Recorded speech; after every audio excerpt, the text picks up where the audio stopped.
My Rival is My Love. Episode 42.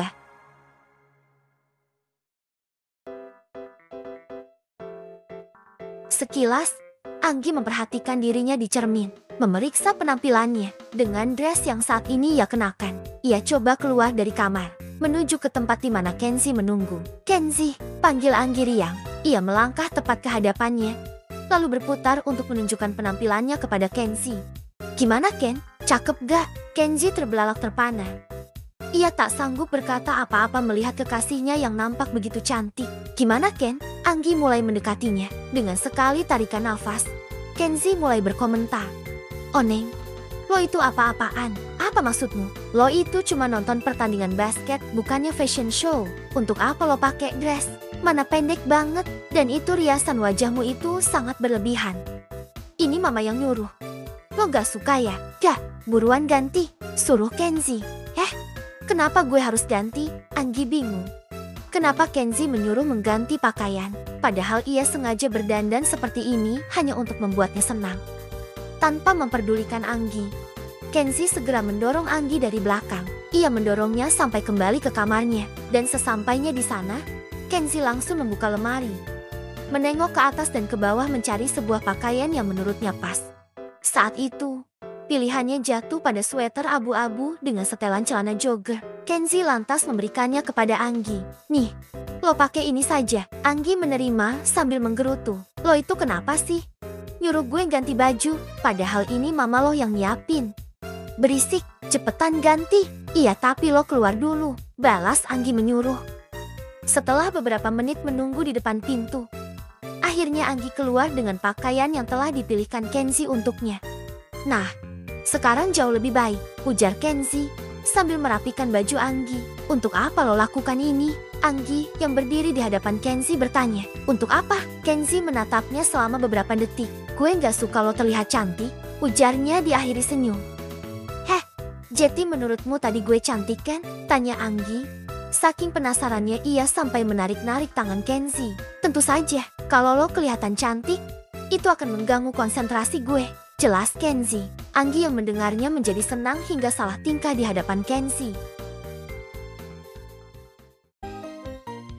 Hari itu, Anggi menemani Kenzi yang akan melakukan pertandingan final melawan tim SMA Bima Sakti. Khusus hari itu, Kenzi sengaja mengajaknya ikut bersama rombongan timnya. Anggi merasa canggung karena mesti berkumpul bersama tim basket SMA-nya yang kebanyakan dari mereka mengenal Anggi. "Ken, apa gak apa-apa gue ada di sini?" Dengan kepala menunduk, Anggi bertanya. "Gue udah bilang sama pelatih, jadi gue rasa gak akan ada masalah," sahut Kenzi menjelaskan. "Gue malu Ken, lihat semuanya lihatin gue," sambil memegangi tangan Kenzi dengan kuat. "Udahlah, cuekin aja," suruh Kenzi. Di saat yang bersamaan, salah seorang teman Kenzi datang menyapa. "Kenzi, lo beneran pacaran sama dia?" Sontak hal itu membuat Anggi menjadi gelisah. Gimana tidak? Pasalnya semua anak di SMA-nya telah mengetahui bahwa Kenzi dan Anggi itu tadinya bermusuhan, dan kini ia menemani Kenzi sebagai pacar. Bukankah itu terdengar seperti lelucon yang sangat konyol? Di luar dugaan, Kenzi memberitahu kepada temannya tersebut tentang hubungannya. "Iya, dia ini sekarang pacar gue," ungkapnya sambil merangkul tubuh Anggi. Dan benar saja, semua teman basket Kenzi yang ada di sana tercengang mendengar pengakuan Kenzi. Begitu pula dengan Anggi. Ia menatap pria di sampingnya dengan dongkol. "Kenapa lo bilang ke mereka?" seru Anggi resah. "Biar gak ada yang nanya-nanya lagi." "Tapi Ken, gue malu." "Malu kenapa?" "Ya malu. Mereka semua tahu gue ini dulunya kau." "Stop," potong Kenzi. "Berhentilah berpikir bahwa lo itu cowok. Lo itu sekarang cewek tulen. Lo masih mens kan?" Anggi mengangguk. "Itu menandakan bahwa lo itu beneran cewek," jelas Kenzi menegaskan. Setelah mendapat pencerahan dari Kenzi, Anggi mulai percaya diri. Ia mulai bersikap seperti biasa. Kenzi yang melihatnya pun tersenyum sembari mengacak-acak rambut Anggi. "Hei Anggi, tolong bawain tas gue." Kenzi segera melepas tasnya, kemudian menggantungkannya ke leher Anggi. "Udah waktunya gue pemanasan. Lo tunggu di sini dan jangan kemana-mana." Anggi mangut-mangut mengerti. "Oke Ken." Setelah melihat kekasihnya duduk di bench pemain, perlahan Kenzi mulai melangkahkan kakinya untuk masuk ke dalam lapangan. Sampai di sana, Kenzi melakukan pemanasan bersama beberapa pemain yang lain. Mulai dari jogging, mendribel bola, hingga melakukan syuting kering. Tak disangka, ketika memperhatikan Kenzie, tanpa sengaja pandangannya teralihkan oleh sosok lawan yang akan dihadapi Kenzie. Anggi bisa melihat pria tinggi yang juga sedang berdiri di lapangan. Nicholas, pria itu berjalan menghampiri bench tempat Anggi duduk. "Anggi, kamu kenapa ada di sini?" Nicholas yang kini berdiri di depannya bertanya. Saking tingginya, Anggi mesti mendongak. "Nicholas, Jeti lo anak basket." "Ya, aku gak nyangka akan ketemu sekolahmu di final. Lalu untuk apa lo kesini?" tanya Anggi. "Aku cuma mau nyapa kamu saja. BTW kapan-kapan kita jalan yuk." Anggi melirik ke arah Kenzie. Seperti tak suka, ia bisa melihat wajah geram Kenzie yang terus memperhatikannya. Gawat, kayaknya dia marah. Batin Anggi, "Gimana, lo mau kan?" Belum sempat Anggi menjawab, pelatih dari SMA Bima Sakti memanggil Nicole. Pria itu berbalik ke arah pelatihnya. "Anggi, aku udah dipanggil." "Sampai nanti ya," pamitnya. Anggi hanya mengangguk dan pria itu pergi. Seketika ia kembali teringat dan ganti menoleh ke Kenzie yang terlihat masih menatapnya. "Kayaknya gue punya firasat buruk," gumam Anggi merinding. Tatapan dari Kenzie begitu mengintimidasi, seolah seperti memberitahu akan ada sebuah masalah yang akan segera menantinya. Kenzie kembali ke bench pemain untuk mengambil botol minum yang berada di bawah tempat duduk Anggi. "Lo itu ternyata genit juga ya," sindir Kenzie. Setelahnya ia meminum minumannya. Anggi hanya menatapnya. Sebenarnya ia ingin menjelaskan hal yang sebenarnya terjadi. Akan tetapi ia mesti menundanya karena waktu pertandingan sudah dimulai. Kedua tim pun akhirnya berkumpul di lapangan untuk segera memulai pertandingan. Gemuruh sorakan penonton membuat atmosfer pertandingan semakin menegangkan. Dan tepat setelah wasit meniup peluit, pertandingan pun dimulai. Di waktu yang bersamaan, wasit melempar bola ke atas dan melayang. Kenzie dan Nicholas melompat secara bersamaan guna mendapatkan sentuhan bola pertama. Sayangnya Nicholas yang posturnya lebih tinggi berhasil mengambil bola dan dimulailah serangan dari tim Bima Sakti. Serangan yang dibangun cukup merepotkan Kenzie beserta timnya. Hasilnya tim SMA Bima Sakti berhasil mencetak 2 poin pertama berkat dunk yang dilakukan oleh Nicholas. Anggi yang menonton pertandingan mulai geram. Ia sampai memegangi kepalanya. "Aduh, Kenzie, apa yang lo lakukan? Kenapa lo bisa biarkan si tiang listrik itu lewat?" gumam Anggi geram. Anggi sangat geram melihat permainan Kenzie. Sudah beberapa kali Nicholas melepaskan diri dari penjagaan Kenzie. Sangat mencengangkan sekali. Kuarter pertama ditutup dengan keunggulan telak SMA Bima Sakti dengan skor 12-0. Sungguh skor yang tak masuk akal. Pasalnya SMA Negeri 001 sama sekali tak bisa mencetak poin. Saiful yang merupakan pelatih dari SMA Negeri 001 saat itu marah ke semua pemainnya. Bagaimana mungkin mereka semua tak bisa mencetak satupun poin? Bahkan Kenzie yang merupakan kapten tim pun tak luput dari kemarahannya. "Kenzie, kenapa kamu tidak menjalankan instruksi Bapak?" ujar Saiful marah. "Maaf Pak," sebelum kuarter kedua dimulai, Saiful lanjut menginstruksikan kepada para pemainnya bahwa ia akan mengubah formasi timnya. Di kuarter kedua ini, arahan yang diberikan oleh Saiful dari luar lapangan berhasil membuat permainan tim SMA Negeri 001 menjadi sedikit berubah. Hasilnya, baru 5 menit berjalan, Kenzie berhasil mengirimkan umpan yang berhasil dituntaskan oleh pemain bernomor ke-9. Dan untuk kuarter ini, sekolah Kenzie berhasil memperkecil ketertinggalan mereka menjadi 9 poin. "Ayo Ken, tembak!" teriak Anggi saat melihat Kenzie dan kawan-kawan yang sedang menyerang. Kenzie melakukan shooting 3 point dan masuk. Semua orang yang menontonnya menjadi makin bersemangat dan terus memberikan dukungannya. Setelahnya permainan berubah menjadi lebih seru. Kedua tim saling bergantian mencetak poin. Hingga 10 menit sebelum kuarter ketiga berakhir, Kenzie dan Nicholas kembali berhadapan one-on-one. "Minggir!" seru Nicholas sambil menahan bola. "Coba saja kalau lo bisa, masih berani. Setelah berkali-kali gue lewatin." Nicholas berusaha memutar badannya dan seperti mengelabui Kenzie. Ia kemudian mencoba melepaskan diri dari penjagaan Kenzie dan berhasil lewat. Dikira sudah lepas. Ternyata itu hanya siasat Kenzie yang sengaja membiarkannya lewat. Ternyata setelah melewati Kenzie telah ada pemain bernomor 9 yang berada di belakang Kenzie. Dan kemudian pemain itu berhasil merebut bola dari Nicholas. "Siap," gumam Nicholas kesal. Ia telah tertipu dengan taktik Kenzie. Kini serangan balik sedang dilakukan oleh tim SMA 001. Dan hasilnya mereka mampu memasukkan bola dan berhasil memangkas poin. Butuh 5 poin lagi untuk bisa menyamakan skor. Saat itu, Kenzie dan Nicholas kembali berhadapan. Kali ini Kenzie yang terlihat sedang menguasai bola. Nicholas yang menghadangnya coba memprovokasi. Come on, lo gak akan bisa ngelewatin gue. Kenzie tetap tenang. Ia sama sekali tak menghiraukan provokasi yang dilakukan oleh lawannya. Sambil memantul-mantulkan bola ke lantai, Kenzie mengamati sekeliling, mencari celah yang bisa ia manfaatkan. Dan benar saja, saat melihat postur tinggi Nicholas yang 195 cm, Kenzie memanfaatkan celah di antara kaki Nicholas untuk mengalirkan bola di celah itu. Dengan mudah, Kenzie mengelabui Nicholas dan melewatinya. Ia kemudian berlari sekencang mungkin ke arah ring. Kenzie coba melakukan dunk. Akan tetapi dari arah belakang Nicholas berusaha menghentikan Kenzie. Di momen tersebut, tubuh Nicholas terlihat membentur tubuh Kenzie. Pelanggaran dilakukan oleh Nicholas. Wasit menghadiahkan 2 tembakan bebas untuk Kenzie. Kenzie yang maju, menerima bola yang diberikan wasit, menarik nafas dalam-dalam untuk berkonsentrasi memasukkan bola kering yang berada tepat di depannya. Tembakan pertama dilakukan. Bola pertama masuk, dan tak berselang lama tembakan kedua juga berhasil masuk. Tinggal 3 poin lagi untuk mengejar ketertinggalan. Tak lama berselang, terjadi perebutan bola antara Nicholas dan Kenzie. Seperti tak mau kalah, dengan sekuat tenaga Nicholas mencoba melepaskan diri dari penjagaan Kenzie. Namun kali ini, Kenzie benar-benar menunjukkan kemampuannya. Berkali-kali Nicholas melakukan skillnya, tapi tak juga bisa lepas. Nicholas sampai frustasi karena tak bisa melepaskan diri, dan hingga akhirnya, demi melindungi bola agar tak direbut, sikut Nicholas tak sengaja menghantam pelipis Kenzie. Bruk! Kenzie terjatuh. Semua orang yang melihatnya langsung panik, tak terkecuali Anggi. Kenzie, ucap Anggi yang kini berdiri. Raut wajahnya berubah ketika melihat Kenzie yang sedang terkapar di lapangan. Terlihat kepala Kenzie berdarah, membuat Anggi yang saat itu melihatnya merasa khawatir. Perlahan beberapa pemain dan pelatih membawa Kenzie ke tempat bench pemain. Ken, lo gak apa-apa kan? Tanya Anggi saat Kenzie duduk di bangku di dekatnya. Ya, gue baik-baik aja, jawab Kenzie sambil memegangi kepalanya yang berdarah. Karena insiden tersebut pertandingan terpaksa ditunda selama beberapa menit.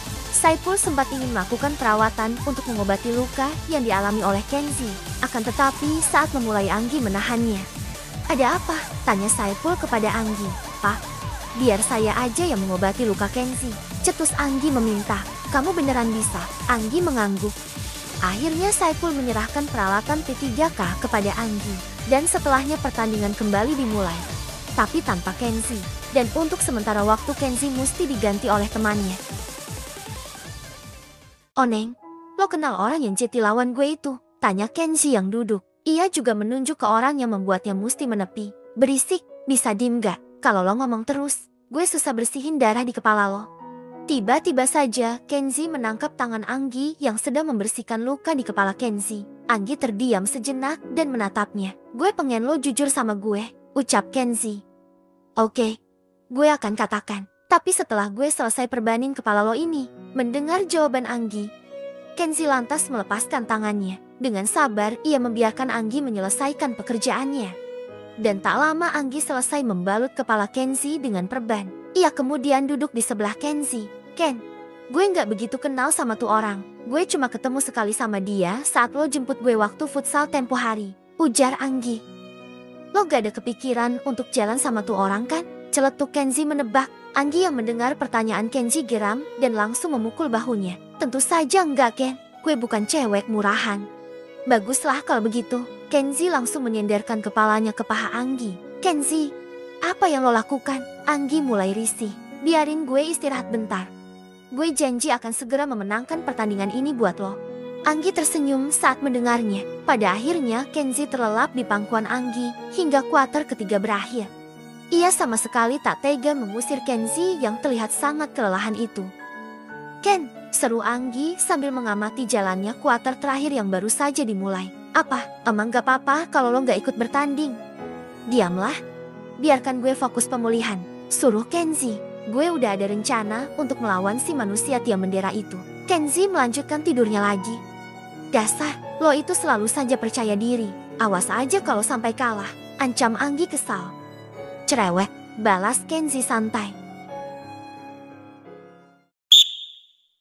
Di waktu yang menyisakan kurang dari 15 menit lagi, Saipul sang pelatih meminta time out kepada wasit untuk menghentikan pertandingan untuk sementara waktu.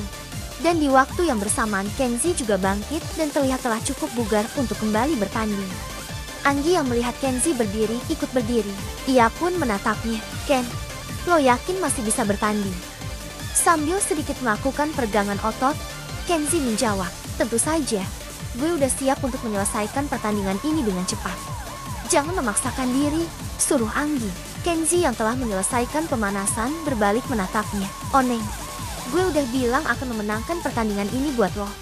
Kenzi kemudian mengusap-usap kepala Anggi. "Terima kasih, lo udah nemenin gue." Anggi hanya terdiam menatap pria di depannya yang tak lama setelah pergi untuk kembali bertanding. Akhirnya Kenzi kembali memasuki lapangan. Saat pertandingan telah dimulai, ia langsung meminta bola kepada rekan setimnya. Bola pun diterima. Dengan jarak beberapa meter dari ring, Kenzi langsung melakukan tembakan 3 poin yang berhasil masuk. Dengan tambahan 3 poin, tim Kenzi berhasil memperkecil poin dari lawan. Kurang 7 poin lagi. Dengan istirahatnya Kenzi, hal itu sangat merugikan tim. Hasilnya tim basket Bima Sakti bisa kembali unggul walau sempat terdesak.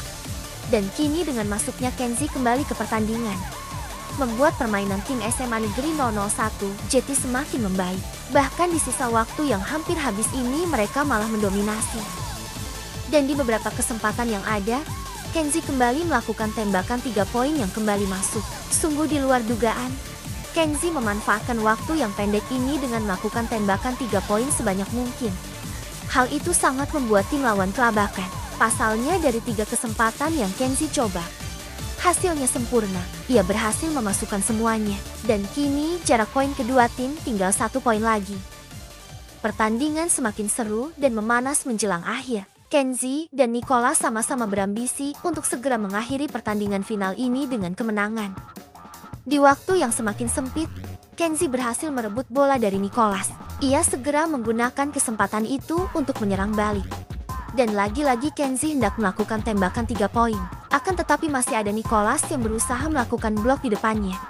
Namun rupanya Kenzi telah memperhitungkannya dan kini mengoper ke rekan timnya yang bebas dari pengawalan. Ia menerima umpan dari Kenzi, kemudian lanjut mendribel ke depan ring dan di akhir loop shot. Dan beberapa detik setelahnya wasit meniup peluit pertandingan berakhir. Dan hal itu sekaligus menobatkan SMA Negeri 001 keluar sebagai juara. Semua penonton bersorak gembira atas kemenangan tim basket SMA Negeri 001. Seluruh jajaran pemain serta pelatihan memasuki lapangan untuk merayakan kegembiraannya karena berhasil menjadi juara. Tak terkecuali Anggi, saking senangnya gadis itu berlari sekencang mungkin ke tempat Kenzi berdiri, dan ia langsung melompat memeluknya. "Selamat Ken, lo berhasil." "Iya gue tahu itu, tapi lo turun dulu dari badan gue," seru Kenzi yang merasa tak tahan dengan pelukan Anggi yang tiba-tiba. Anggi segera melepaskan pelukannya. "Sorry Ken, gue terlalu bahagia." "Hehe," Kenzi menghela. "Oneng, oneng."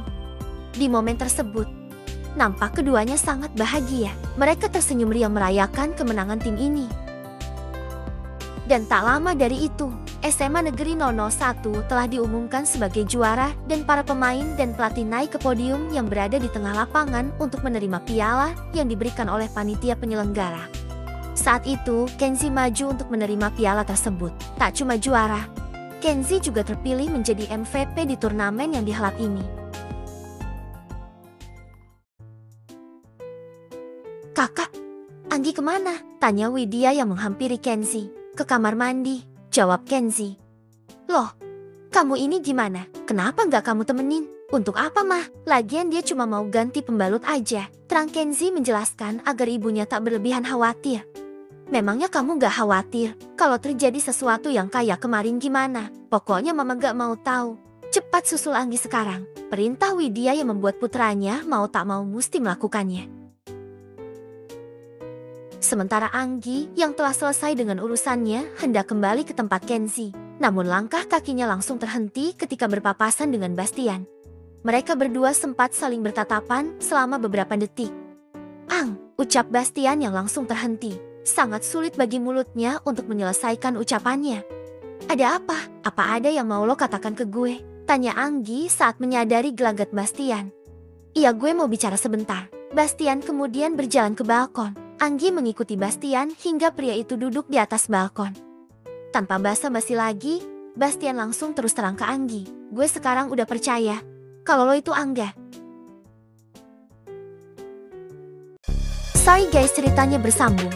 Nantikan kelanjutan ceritanya hanya di channel Harajuku Network. Oke? Dan terima kasih juga buat kalian yang udah nonton dan juga subscribe. Sampai jumpa di video selanjutnya. Bye-bye.